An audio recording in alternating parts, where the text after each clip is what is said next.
Brijesh, if I just have to go by the word, he says we allow only media, Assam Rifles, and army to pass through. What do I have to make of it? Is it coexistence, or is it militia allowing them the right of passage?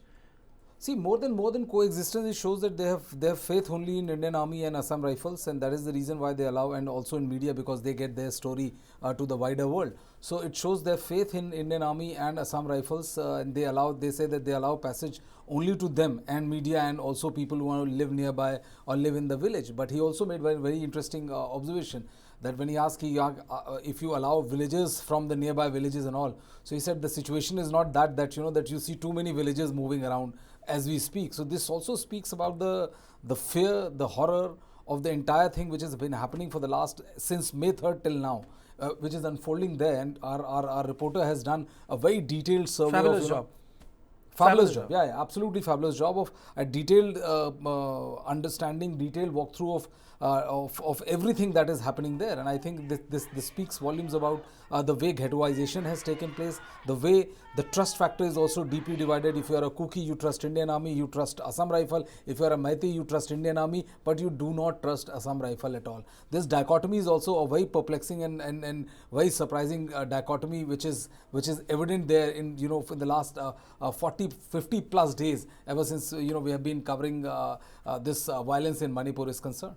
Colonel Saab, I'll come to you first. We only allow Assam Rifle, Indian Army and media to pass by. What do I have to make of it? Is it coexistence? If Indian Army is passing by, why aren't these people getting disarmed? I'll just give my experience.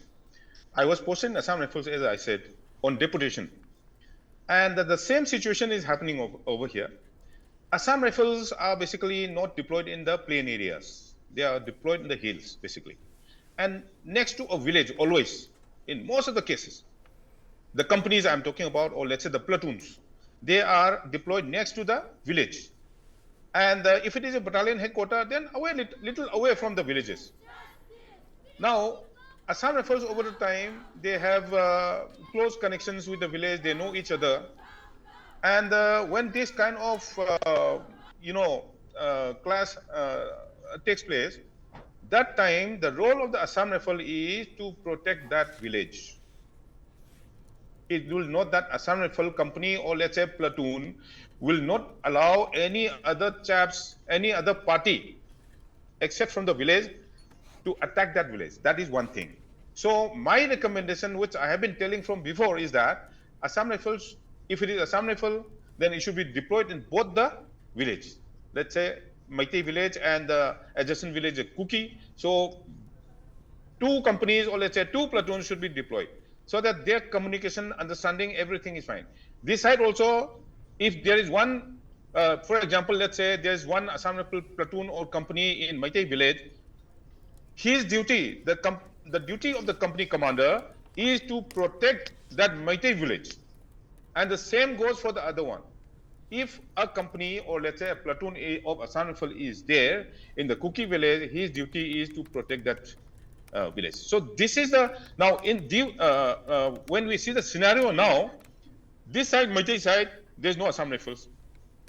Some police commandos and then RAF, Rapid Action Force, they are not so good for this kind of, situations basically. They are good for mob and all this thing, but not this kind of, fighting with sophisticated weapons and all.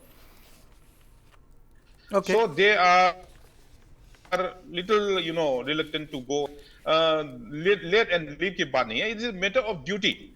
And for the army to come, in action, there are many rules basically. The army just cannot come like that, which is out of the purview of this discussion.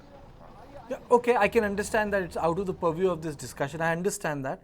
I also understand that army needs to be empowered in different ways through laws. I also understand that.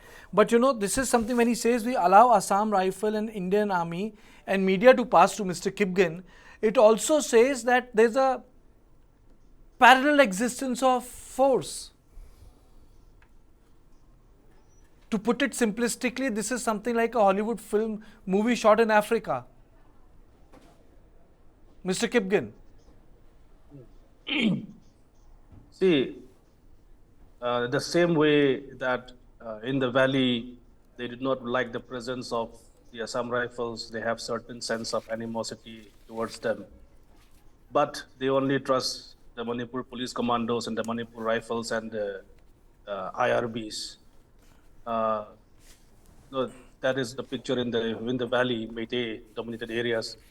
So in the same way, in the hills, where we have uh, animosity towards the Manipur police, towards the Manipur police commandos, the IRB.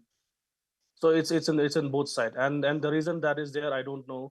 I think Colonel is right to say that uh, the duties that they have been assigned, they have their own jurisdiction. The Assam Rifles are within their jurisdiction, and the Manipur police, they should be, they should have access to all parts of Manipur, but it is not happening because things have taken a communal line, and so a Meitei police officer, be it of whatever rank, he is not seen as a Manipur police. He is seen as somebody who comes to attack them. That is the grim picture that is prevalent now in Manipur. So it is only natural that in a cookie-dominated area, only these kind of personals and the media are allowed. The same picture is there in the valley also. That they will not allow the Assam Rifles. In fact, we have seen many evidences, many videos where the Mera Paibis would gherav the Assam Rifles and chase them out, not letting them do their duties. So it's on both sides, and if you say that the picture what you've seen in Lamka Churchandpur seems to give you certain ideas, that kind of same idea should be there in the valley as well. So it balances out, and it doesn't mean that one particular group is taking a side, but it is the jurisdiction that Assam Rifles has, and they are operating within their jurisdiction. Okay. Professor, your Yes, thoughts? yes. We allow Assam Rifle, yeah. Army and media to pass by. Actually, this entire setting is a setting for violence without any natural justice. And this is a setting for greater violence. But the source of the greater violence needs to be identified. Where lies the source of the greater violence? Is it lying on the Kuki side, or it is lying on the Meitei side? Or is it the case that both sides are in a parity of forces, that both sides don't commit any violence on each other? Now, the second option is something that is more preferable, and that should emerge. But I'm not sure, because it's a kind of a guerrilla-style warfare. And in the guerrilla-style warfare, the attack happens from the rear side and not really from the front side. So therefore, there is complications in this kind of preparations as well. These preparations are no guarantee for self-defense. I must point this out to both the sides who are prepared in this way. But the habitats that are destroyed, those habitats should be repaired, and people should be reinstituted with enough amount of solace, consolation, reparation, and also all kinds of help. If the helping hands were coming forward, these hands would have taken back those guns. And that is not happening because helping hand is not coming forward. And then my fellow panelists have pointed out that forces have got polarized. They have got polarized. Now, this ethnic polarization is a new form of racism. And this racism is working through the state machinery. That is most unfortunate. As far as democratic sensibility is concerned, as far as right to peace is concerned, as far as right to life is concerned, as far as right to self-defense is concerned, all these rights are supposed to be protected by law, by the state. Problem is that state is not able to protect these rights.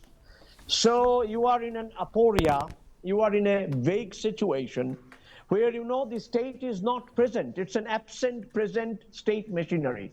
Neither care nor security. On both fronts, state is failing. As you have pointed out, the victimized women of sexual violence are not even met by the state authorities. Reparation is so far away. So therefore, you can see the yawning holes and gaps in bringing peace in Manipur. So I think there is a lack of enthusiasm and interest in bringing peace. And that points to the vested interest, why peace is not brought back in Manipur. And that points to a larger hand which is working behind in creating this sense of insecurity. So I'm really appalled by this whole scenario. It's atrocious. It offends your democratic sensibility. It militates your very respect for Indian democracy. You know, So this it's is really, something highly. Professor. It's a very powerful point you make. You know, if you look at the histories of states in Africa, or if you look at the history of states in many of the countries like Afghanistan, or many of the countries like even look at Myanmar. If you look at Ethiopia, you know, the fragmentation of the fragmentation of the authority does not start at the border. The fragmentation of the authority happens right at the urban centers, where state concedes the right, Absolutely. for militia to organize and conduct sense of ordinariness. It's not about taxes. It's not about judicial power. It is actually not about about the movement. It is about that they have the capacity to organize ordinary life, and this is what has happened in Manipur. It's extremely disturbing. Absolutely. And this actually leads in case of Africa. I'm just returning from Africa. So I have seen cannibalism, widespread cannibalism in Africa, because state has sort of delegitimized itself and handed over its powers to vigilante groups, armed militia, ethnic armed militia, warlords, combined with the power of the money and the pelf and the authority on mines and other resources. Are we tending towards that kind of a situation in the context of Northeast India and in the context of Manipur? The hill versus valley asymmetry, that is one critical historical point here. Our communities are not governed by warlords. They are self-governing communities. These self-governing communities have no reason, no rationality to take up arms. So we should not be losing these threads of self-governance that is there among the Kukis, among the Nagas, even among the Meitei society. You can see these are self-organizing, self-governing societies, and women are in the forefront. But the racist violence and the sexist violence combined on women, targeting women of both the societies, is something unprecedented. This has happened for the first time in the entire history of conflict of Northeast India. And this is based on some kind of a disinformation campaign of one group's women attacked by another group's men, which is a typical strategy of the riot mongering or riot mongerers. Now, this has happened, and this has created temporarily, I would say, this kind of a polarization that people have taken to arms. Now, how soon we can break this deadlock? That is the question. And how soon we return to a democratic situation? That is the other question. And that has to be initiated by all of us, including the state and the central government, taking the lead into it. That is most important at this point of time.